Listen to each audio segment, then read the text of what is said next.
tenemos que entender que el feminismo no es uno, sino muchos, son diferentes variables y que en México el feminismo tiene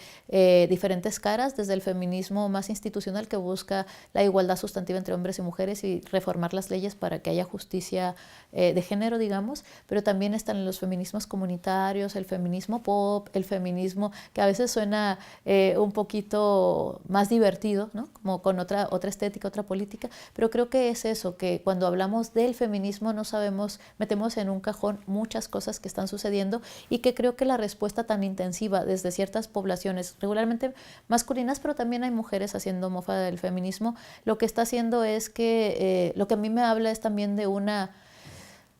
inercia social que no quiere revisar sus preceptos y que prefiere ridiculizar a alguien que está tratando de buscar justicia social en vez de revisar sus preceptos. Y esto también hay que entenderlo en el sentido de que es muy difícil ser autocrítico y autorreflexivo y que también regularmente entienden los reclamos del feminismo como si fueran una cuestión individual, ¿no? De mí contra ti, y no de una estructura que está precarizando la vida tanto de las mujeres como de los hombres y todas aquellas personas que no están dentro del proyecto social. Muchas veces se dice, ¿por qué feminismo y no humanismo? ¿Por qué feminismo y no igualitarismo? Y una respuesta que yo creo que es importante es, ¿por qué le decimos a cualquier corriente de pensamiento, pues por ejemplo marxismo, a los marxistas nos diría, pues llámense trabajadoristas, ¿no?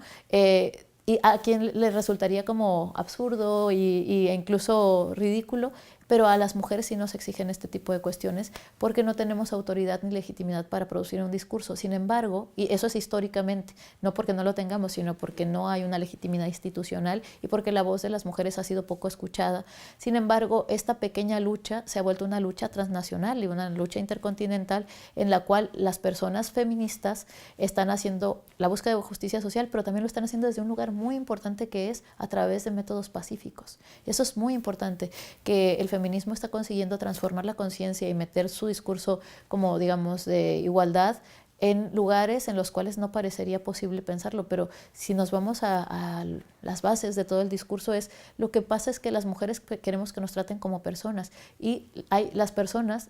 firman un pacto con el Estado, o sea, los ciudadanos firman un pacto con el Estado y lo que se le está exigiendo al Estado es que nos trate como personas porque en realidad tenemos todas las obligaciones, pero también deberíamos tener los derechos. Y también hay una advertencia hacia las masculinidades donde en un contexto de mucha precarización económica, existencial, política para poblaciones jóvenes como ustedes o para gente racializada en este sentido o gente negra, indígena, personas que no son mujeres, también migrantes, todas estas personas que no son mujeres pero que están siendo vulnerables por sus contextos. Eso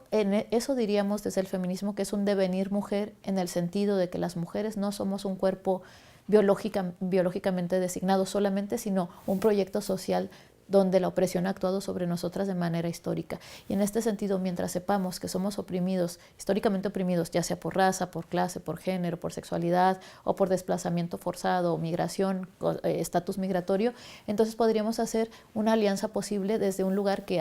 con el que yo me identifico que se denomina transfeminismo. El transfeminismo articula todos estos desplazamientos y no busca que el cuerpo, el sujeto del feminismo sea solo las mujeres, ¿no? Las mujeres entendidas como biológicas, sino todos aquellos sujetos de opresión que en su lucha constante y por justicia social podamos construir un aparato de solidaridad que transforme estas condiciones. En este sentido también es importante quizá preguntarnos cuando a la gente le molesta el feminismo ¿por qué te molesta el feminismo? ¿No? Hacer una pregunta también de autorreflexión y en este caso también tener un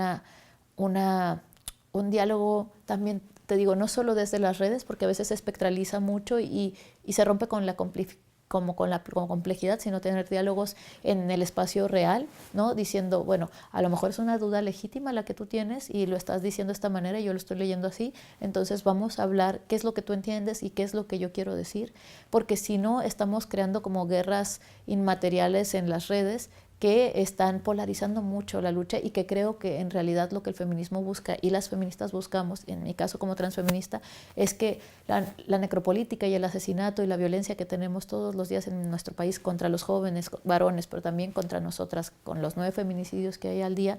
no sea una constante, sino que vivamos en un espacio donde podamos vivir